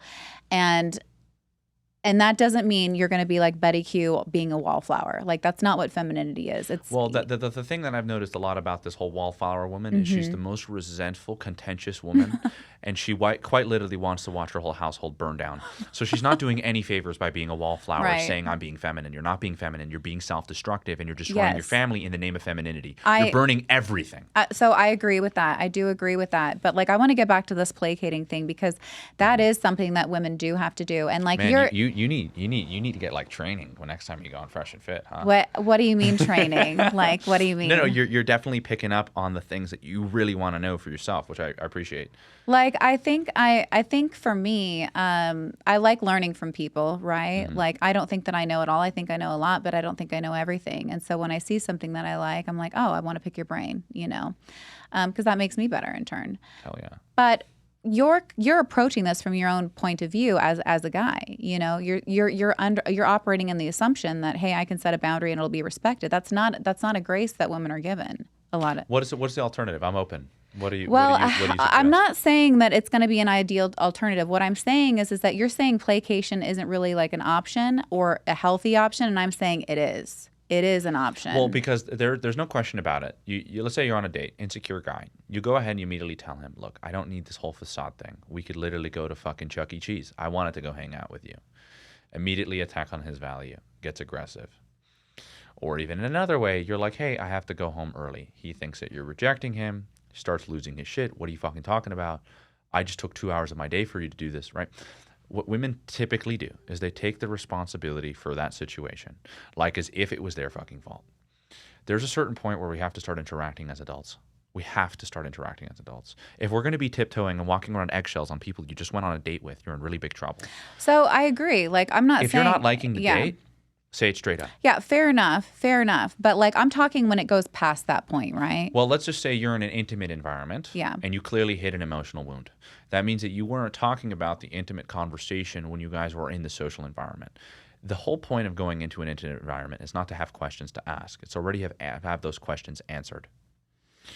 Okay, fair enough, but that's really not the way a lot of things play out. So, No, it's not, yeah. which is why I'm saying when you're in that particular situation where the doors are closed, That's really kind of you're what I'm going to referencing. have to trust the person. Look, And let's be honest, like, right, if you can't trust them and you're in their bedroom, you did something wrong. You need a level of trust that this person is clearly not a narcissistic psychopath. He's a human being. I'm sure he has emotional wounds like everybody. Maybe I can instigate this conversation and we can create an intimate space. Well, That's the thing all it is. when you talk about psychopathy and stuff like that, and you get into the dark triad, like nobody knows ahead of time. You know, that's part of the disorder. That's part. It's the illusion. It's the Well, charm. you are women. Well, I mean, Your intuition is 75% better than men's. look, I will tell you, yes, but this is what I see, and me knowing a lot about narcissism, like me where I am now, yeah, I can see that shit a mile away. But me, like when you're going, like say you're new and you're getting into the dating game, you know, and you're not used to all these different personality disorders, and you might sense that something's wrong. Yeah, isn't but that funny? New to the dating game, you're not used to all these personality disorders. You know, That's a really funny thing to warn somebody about. You're going to meet a lot of people with personality disorders. you will, and you quite frankly, like, look, Ted Bundy knew how to open the doors for women. You know what I mean? He knew how to be polite, courteous, kind. Like on paper, he looked really great. Women sense things from Ted Bundy, and they typically, there's a level of like, when men are really in touch with their aggression, I mean, quite literally, or level of some of their dark triad traits, women respond very well to it because there's so much capacity on the other side of it. Women want, they have to almost place bet on men, right? So like, I hold all the aces. How do you know? So You won't know until we're in bed together. There's levels to this. Okay, there's value in having dark triad traits because it's more attuned to success and masculinity and those things. But and within the right culture, it's fine. Okay, under unhealthy conditions, you could lose your life. And these are the options that women are presented with more often than men. And these are the choices they have to make more often than men. That's why things like placating behavior, when you're in a survival situation, and I'm talking survival, you're talking what happens before survival. When you're in survival is an option, and it can be a tool that works really well. When Fresh and Fit was here a few days ago, I saw the women doing that. I absolutely saw them doing that. And it annoys me. I don't like that, but I understand why they're doing it. Okay, so there's no question about it, right? Which is either women have no autonomy at all, which is a very frightening idea. But there's a certain point where men that are very powerful can play into this.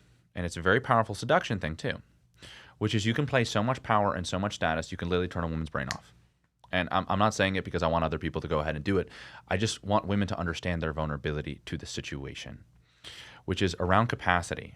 There's a certain point where you're going to, like, this is where it gets really, really traditional, which is inherently that women, if you want to be patriarchal about it, we're always protected by their fathers and always handed off, so to speak, to the other man in the household. Women require constant protection, which is what you're pretty much saying here, which is like women do not have this kind of protection that men have in these environments, which completely makes sense, which is why I'm saying that women do lack a level of autonomy, and they are given that autonomy when they are supported by strong male figures like such good fathers, good uncles, good brothers, and those things really often help them pick those kind of men opposed to the ones that mask it. And I noticed that the women that tend to fall for it are the ones without the good role model, the good male role models, because it's really easy to tell a fake man. It's really easy to. When you've seen a real one, it's like, I know, there's no comparison. It's like it's one of those pinata ponies versus a real horse. Yeah. It's embarrassing. Yeah. And so it really has to do with, look, there's no such thing as a 100% risk-free situation. You're going to have to take a risk when you go on a date. You're going to have to take a risk when you go home with a guy. You're going to have to take a risk when you marry the man that you love. I know, and this is the part that I think really gets missed within the culture, is that this is the grace that that is extended to men that women will never have. We just won't have it. Penis envy for a reason. I guess so. I mean, I'm not really on. I don't know. There's no question about it. I mean, there's a like level of we thrive in relationships, you know, and absolutely. we Women thrive in relationships in the context of a home, even when she's not married or she doesn't have a partner. She's supporting her siblings. She's supporting the mother. She's supporting the father. She's thriving in the home, and there's a creative space for women that they love being in. That they stop holding water. They stop holding on to emotions. They start feeling like they're like this healing energy everywhere they go. When there's real masculinity, like a woman can breathe. Okay, when you remove a woman can breathe. Yeah, she can breathe, really, because I'll tell you this: like being around a man that's really masculine versus not masculine, it totally changes her energetically, and that's why I think you're seeing more masculine women. Why women are stepping away from femininity is because they have to adopt a more masculine role because they're in more survival situations, or they're not around men who actually protect them, even though they're bigger and stronger. They're not actually protecting them emotionally or even physically because they're not fighting off people every day. Yeah, which is very interesting, which is feeding into a false narrative, which is that men are useless. No, men are evolving. So are women. And we've ran away from responsibility. So there's going to be very few good strong men, because the good strong men are willing to take upon the responsibility. I know. Even when it puts some weight on their neck. And then also there's fewer feminine women out there that are really connected to it, not just ones who are just pick-me's, but I'm talking ones that are like really like, oh, I found this part of me. I love that you made the difference between that, because like the feminine girls that I see that are trying to be feminine, I'm like, you're just a pick-me girl. You're not even in your feminine you're not energy. Authentic. There's a difference. Exactly. You're doing this. I'm like, you just easy. don't want them to yell at you and call you masculine. That's why you're doing this. You're not feminine. You're just pick-me. Mm-hmm. So, but yes, I agree with you on that. There's a subtle difference between the two. You can tell when a woman. When I believe that anybody who makes a decision and a choice to be connected to parts of them that are authentic. That's a good way to put it, man. That's a really good way to put it. I love that. Yeah, like there's a point in my life where it was like, put away boyish things. And it was like, well, I don't want to. It's going to change. I want to get behind the car and feel like it's a determination of my value because I can control that. Mm-hmm. I think kids really like to control. Mm-hmm.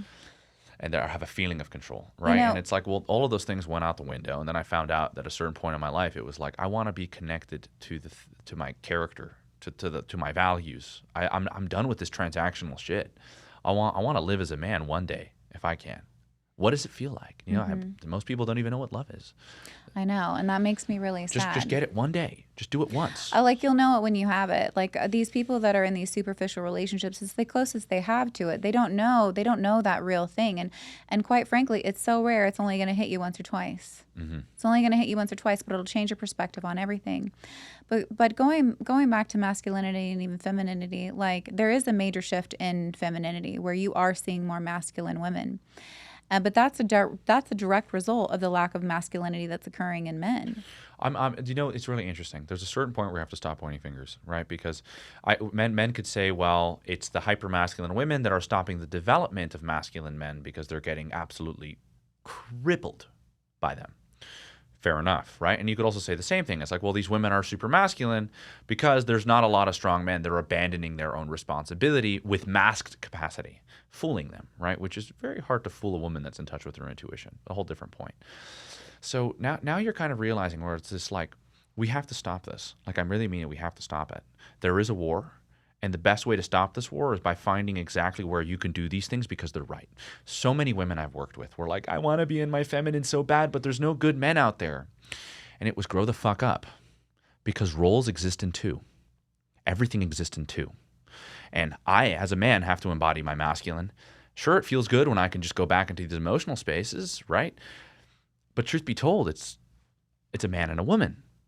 And that's the whole point, which is that if I want to be a king, I need to be so connected to my role as a king that it's separate from the queen, knowing that the queen is an absolute in my life. And if I can go ahead and rule my kingdom, not going, where's my queen? What is a king without a queen? Sure, and you could say that. What is a queen without a king? But if we're not connected to these roles for the time being that we have them, not a question of when, not a question of if, just when, then we actually have an ability to develop a relationship, not just with your queen or your king, but with your own actions. And then that creates a complete individual. So I've had a lot of women that I worked with. Like, I want to be with it, but there's no good men out there. Sometimes I just say, yeah, I know, it fucking sucks. Well, I get that. But there's a certain point where we're given an opportunity because we are walking alone a little bit, which you can do. We can't walk the whole road alone, fact. But with faith, you can walk alone for as long as you capably can. The faith is that when you do, you'll forget. You'll find that moment of you. And then in that moment, there's your partner. I don't know how anybody does relationships without faith, quite frankly. I don't know how anybody does anything I without faith. yeah, I feel like I would have died so like crashed and burned so long ago. Like it's the only thing that's been able to sustain me, and relationships are hard enough. I can't imagine doing it outside of faith. You have to have a foundation that's bigger than you, and something and a purpose and a vision that's bigger than you in order to have a successful relationship. The most important thing you can have in any relationship is not living through them, but living with them for that collective goal.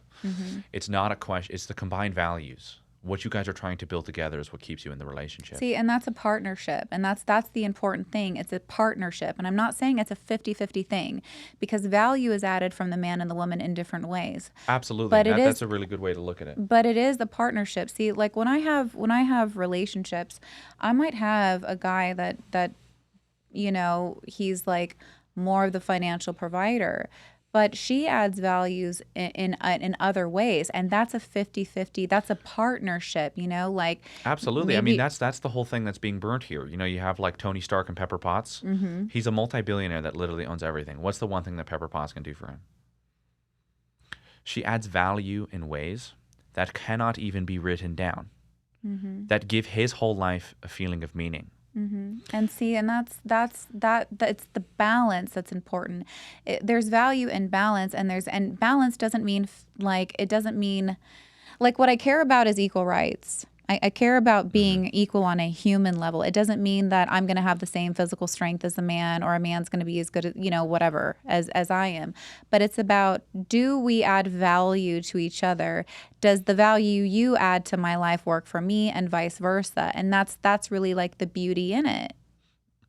Well, that's what you're describing there is called reality, which where the masculine and feminine work in harmony. People love nature, but they're unaware of what nature is composed of. It's composed of masculine and feminine in all things, in perfect harmony, supporting one another, collectively creating an image, and that image itself is like the transcended image. You can call it God, right? When you see them together, you're like, whoa! It just keeps telling stories. Good art, good architect is a combination of masculine and feminine. Yeah, it's such a beautiful thing when you can see the two energies together. And you're right, like it is very polarizing nowadays, the way that we talk about it. You're the cause of this, you're the cause of that.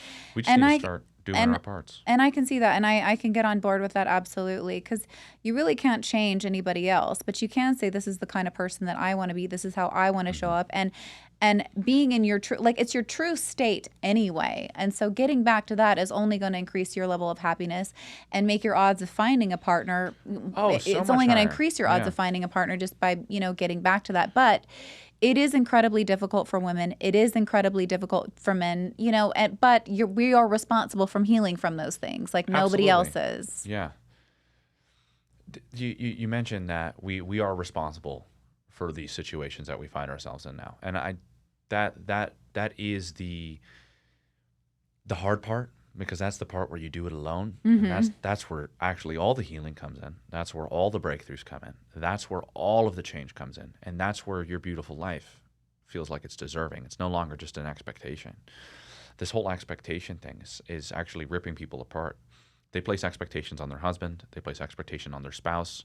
And it's like everybody has silent lips, but such big thoughts for the other person in front of them. It's like, that's not fair. That's really not fair. That's why I pretty much work in what you're talking about, which is we've lost the art of communication. And it's like, that's what we're really trying to come back to, being able to communicate within our authentic frame as man and as woman, and being able to express those ideas the best that we can without coming in with so much of our own value at stake, because that's what it seems like whenever people have a conversation. It's not a conversation anymore. It's war.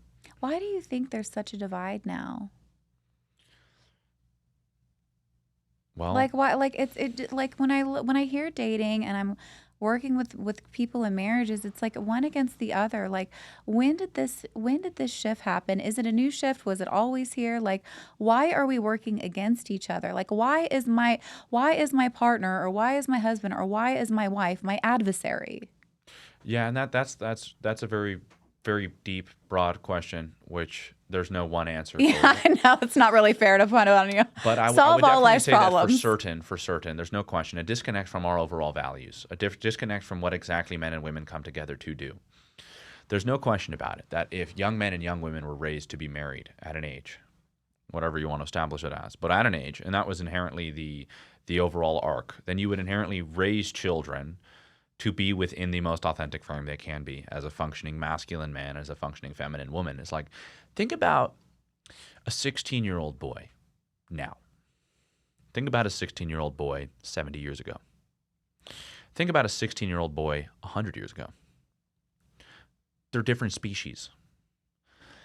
There was a level of responsibility that even the young 20-year-old had then that didn't have an expectation on their partner. They knew it was going to take work, and they knew that they're going to have to speak up, and they knew that they're going to have to work hard, right? And now it's like a bunch of entitled individuals thinking that the relationship itself will be the cure to all of their problems.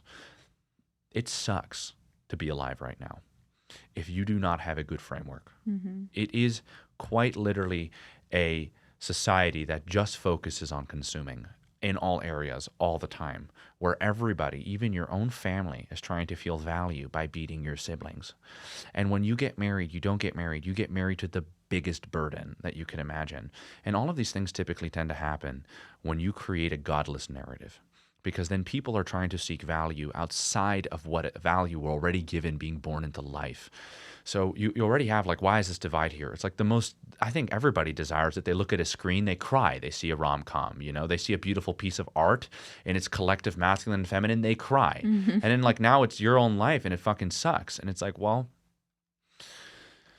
probably because there's no real value behind it anymore. It's just a question of power and keeping the other person in check. And if you can keep somebody in check, you do not respect them. And if you don't respect them, you want no part of them. You want another partner. And this goes for women and this goes for men.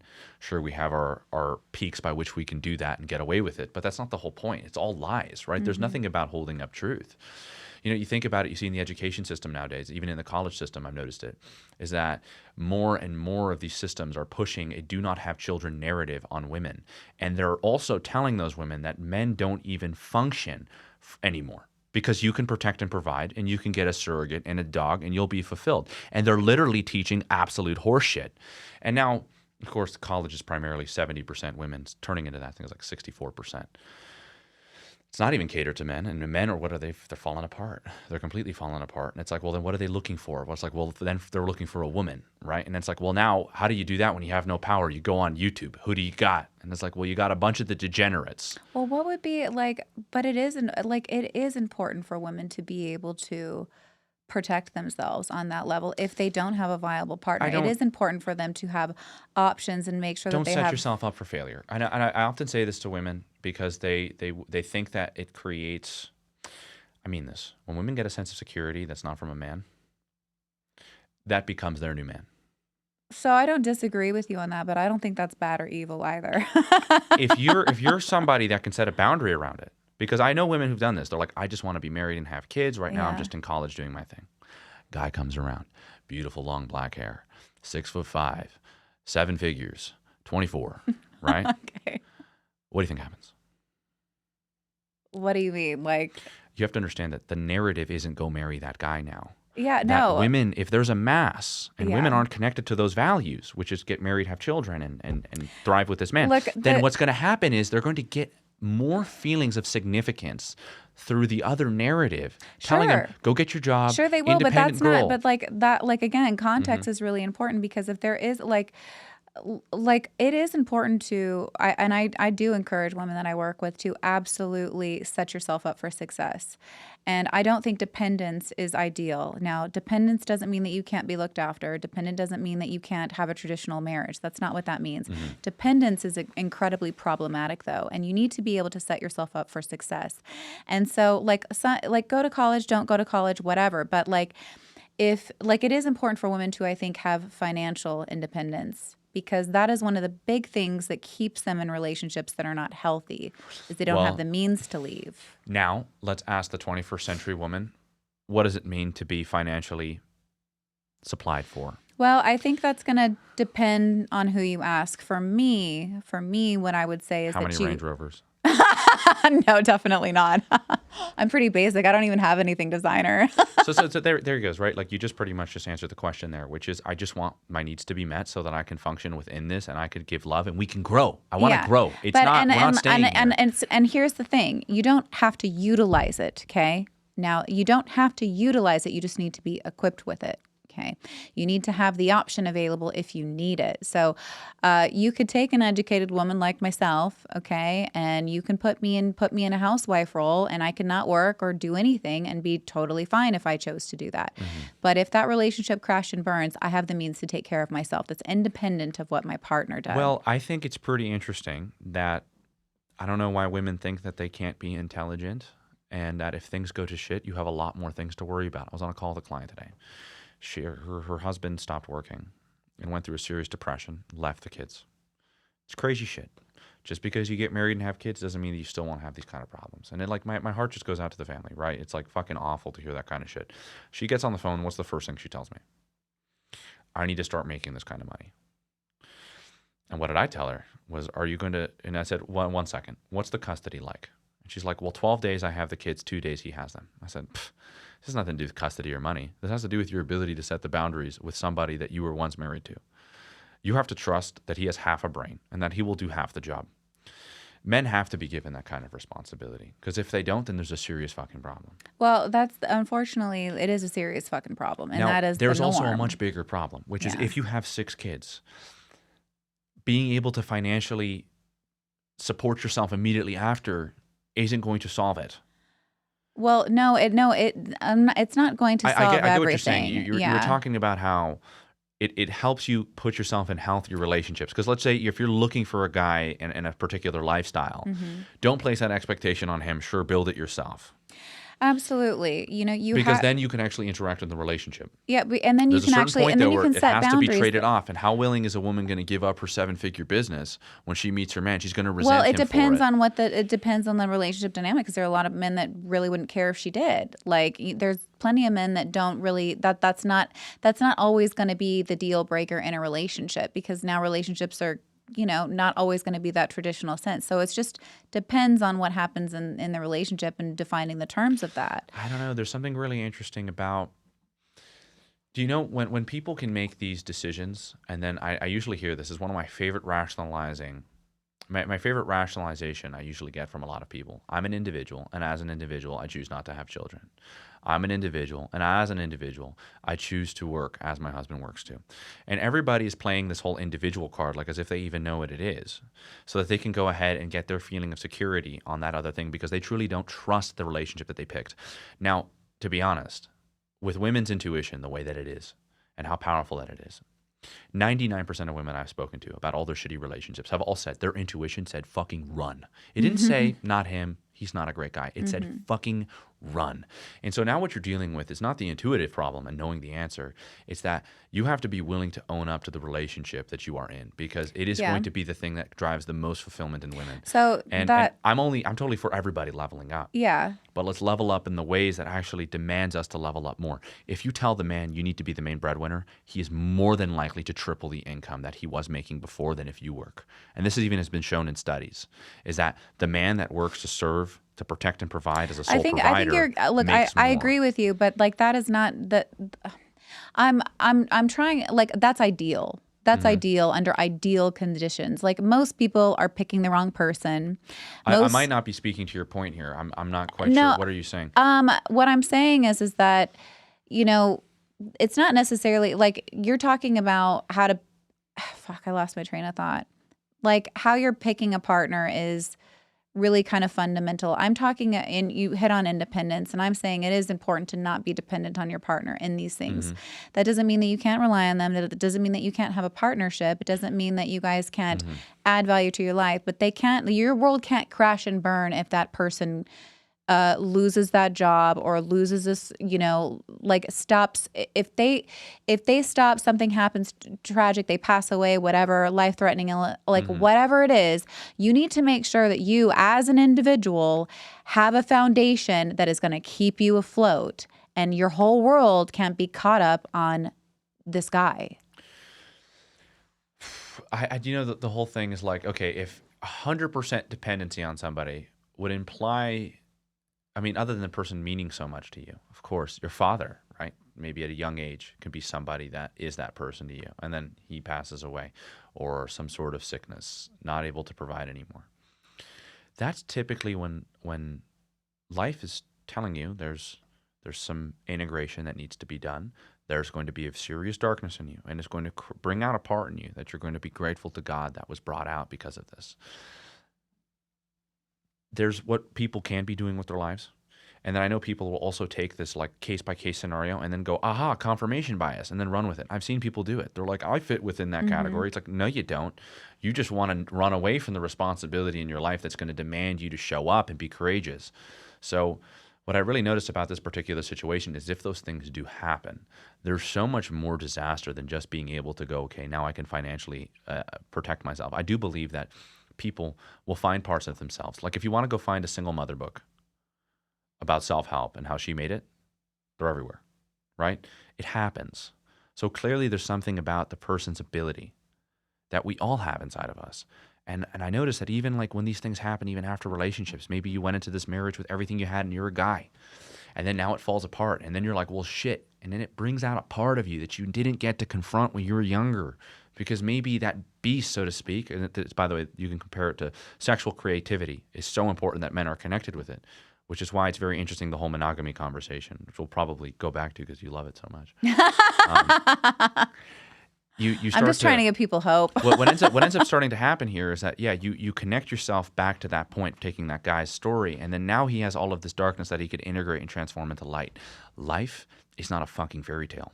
It is full of curveballs. It is full of divorces. It's full of death. It's full of diseases. It's full of injuries. It's full of personality splits. It's full of psychosis.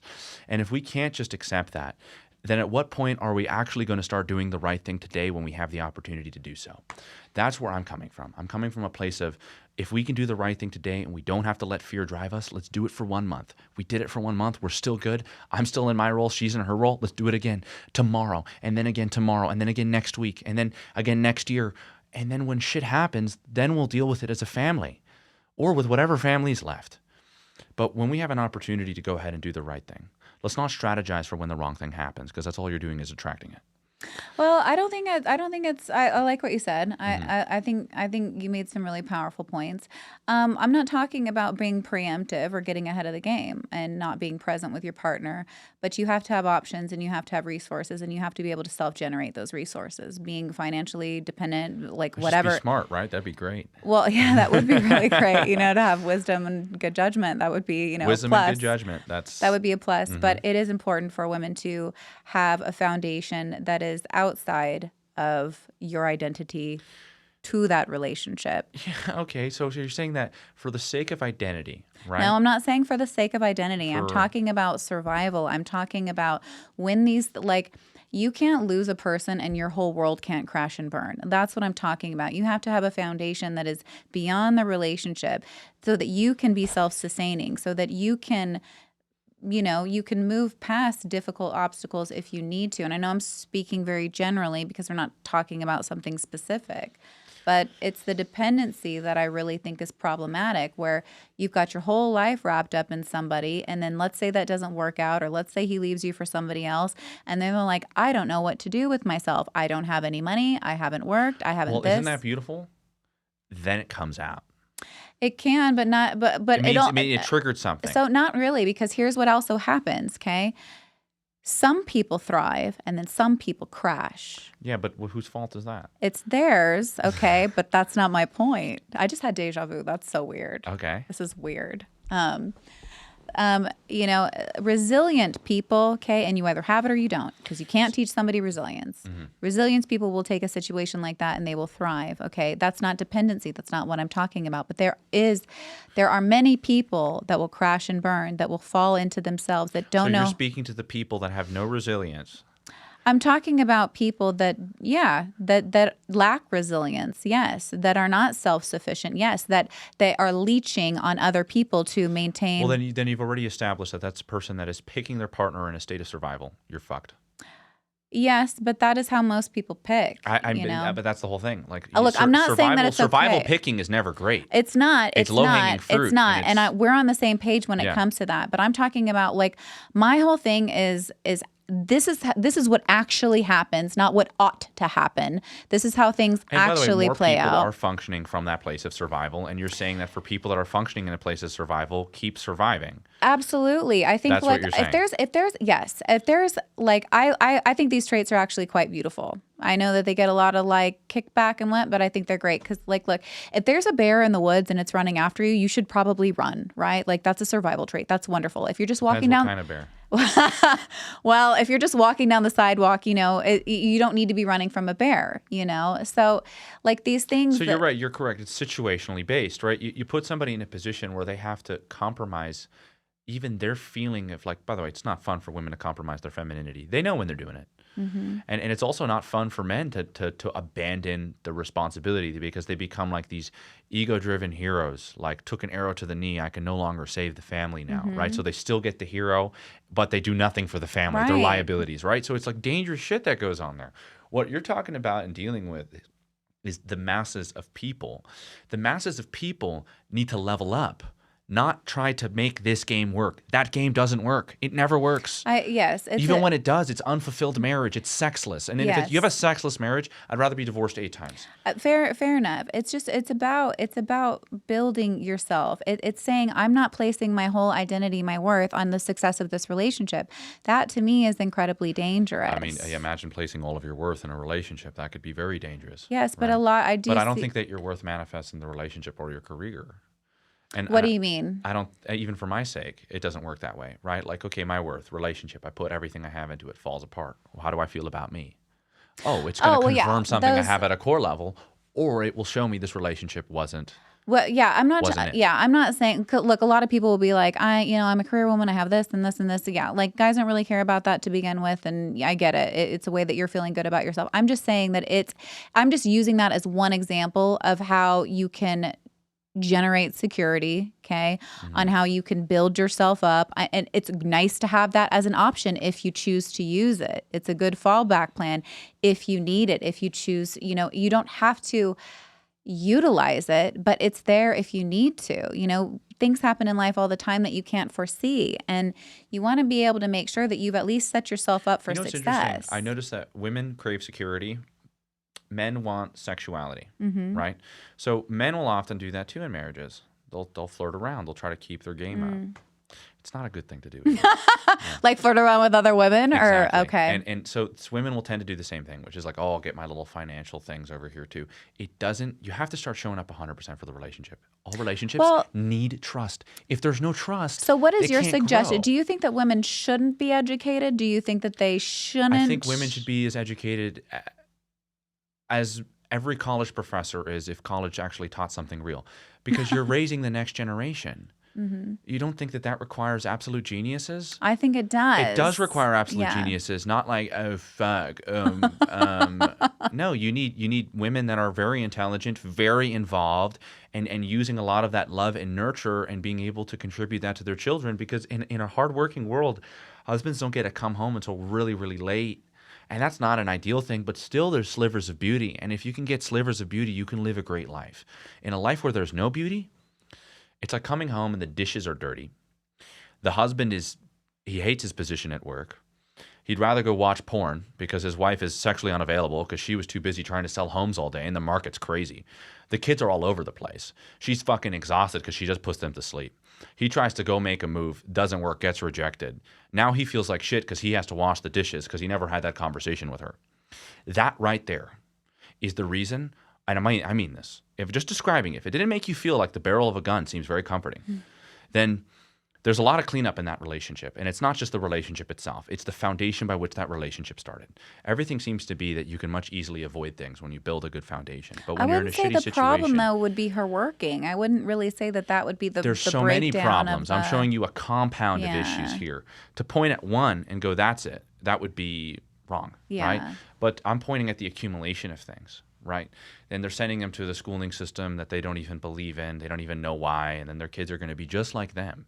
And maybe mom and dad will stay together in an open relationship silently, which is the worst fucking thing you can do to your kids. Because then you give them a relationship that they model after, which is a failed relationship that they think is successful. And then they bite the bullet going, mom and dad did it. So again, we have to start just doing one thing, upholding the truth. And if we don't know what the truth is, we have to start getting back in touch with our values and what have shaped the truth and what we know is the truth. Truth stands the test of time. It works. You can't beat it. It's indifferent to me and you. And if we connect to that, then we can actually start building healthy relationships. And of course, all relationships are on the basis of truth. And if there's no truth, then it's not really a relationship. It's a transaction. It's some form of manipulation. And it's going to always resort to some form of attachment. And it's really heartbreaking. That is a really good point. Well, we are going to have to kind of wrap up here, but I have one final question for you, and it's wonderful. totally unrelated. I love it. I just want to know if you believe in soulmates. Soulmates. I mean, absolutely. I just don't think that I don't romanticize soulmates, you know. Well, it's not. I just like there's always this kind of like I guess it's a loaded question, but I hear two sides of the argument that yes, I absolutely believe that there's just one person for you for the rest of your life, or no, I think that we have multiple matches, and I just kind of wonder where you are on that spectrum. I think that one of my soulmates, his name is Alex Verbibo, and he's a person that came in my life when I needed him most. I had another soulmate. She came in my life for 7 days, and she left. They taught me something so true about life and so true about myself that I could literally never unsee it. Some of those soulmates seem to be lifelong, but lifelong could be a month. It could be next week. It could be 25 years. It could be 100 years. I don't know. That's why I think the whole attachment to the soulmate thing is what takes away from what the soulmate really is, which is it's calling it. It's calling across space-time. You know, it's right there in the world when it's supposed to be there in the world, and it's there to teach you a lesson.